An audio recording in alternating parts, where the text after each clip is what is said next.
এত অল্প বয়সে এত নারী দেখে ফেললা,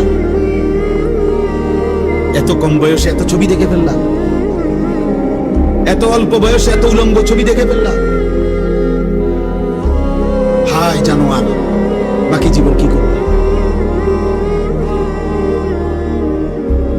এমন সুন্দর 18 বছর বয়সেও এত বড় সাহস যে বছরে 6 মাস 1 বছর, কোনদিন হয়তো একটা বছর চলে গেছে, কোনদিন 5 ওয়াক্ত নামাজ পড়লা না, এত কম বয়সে এত সাহসী হয়ে গেলা।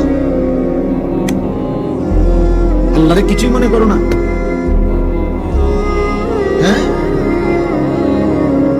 কি ভাবতেছ এইভাবে সুখী আর রঙের গুড্ডি উড়বে? হ্যাঁ, পৃথিবীতে শুধু মুসলমানদের মধ্যে ফিলিস্তিন শুধু অপরাধ করছে এই জন্য রক্তাক্ত নাকি? কথা বলে না? আর আমরা সব জুনায়েদ বাগদাদি নাকি?